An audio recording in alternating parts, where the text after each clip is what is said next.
We're Group 9 and we're the Wearable Pulmonary Edema Monitor. Our project is a lightweight, battery-powered, wearable solution to monitor edema in the thoracic cavity that is non-invasive. The benefits of edema have been shown to be early symptoms of things like COVID-19 and heart failure.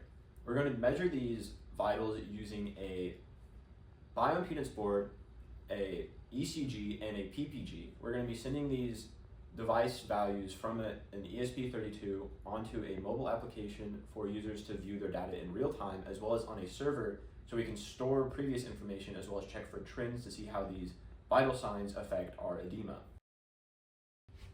So here is our device. It goes onto the chest and then you connect it via our belt.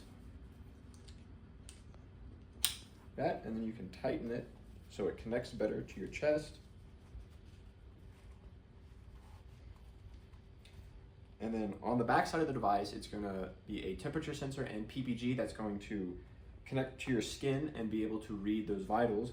And then on the device as well is going to be the electrodes that come from it, which are going to connect here, here, here, here, here, and here to get the readings, and it will send all these values from this device onto our mobile application and our server.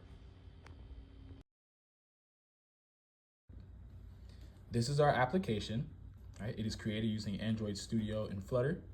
Upon opening the application, we are sent to the user sign-in page, and our database, our user sign-in database is run by Firebase using their authentication server, and we're gonna go ahead and sign in.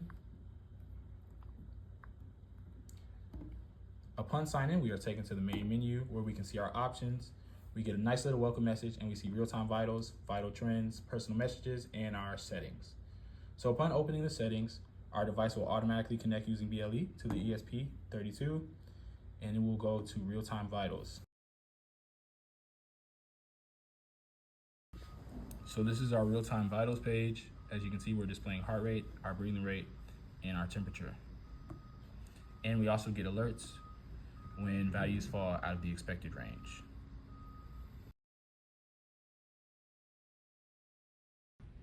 All right, and here's our database. We are using Grafana to view all the values we're getting from it. We calculate both the heart rate variability and the actual heart rate, as you can see here. Then we're also seeing the edema index, our PPG, our breathing graph, as well as our ECG. We're going to use all of these values in here to be able to compare our results to see how all these graphs are affected by our edema index. So just a quick overview on bioimpedance analysis for those who aren't familiar. We use four electrodes. One electrode will inject a small AC current into the body, which is harmless, and it will travel through the first electrode across the body and to the drain electrode.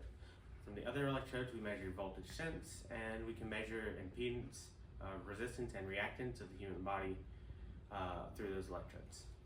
In order to verify our ability to measure changes in fluid volume in biological tissue, we designed an experiment using a whole chicken with the skin on and bone in order to make measurements across many frequencies. And during the experiment, we injected saline into the chicken in between our measurements to see what our results were. In conclusion, we were able to find that a change in baseline magnitude of impedance, overall a drop of impedance relative to the baseline, is an indicator for increased body fluid. All right, so why is this important, right? Why is our device important? First, there's no small, affordable device that can measure edema in the lungs, right?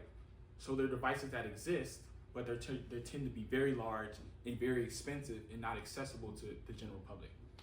Second of all, bioimpedance is typically used to measure body composition. So they're fairly common in things like weight or weight scales, right? Lastly, other devices that claim to be non-invasive, they use radio frequencies instead of bioimpedance. So that's what makes our device unique.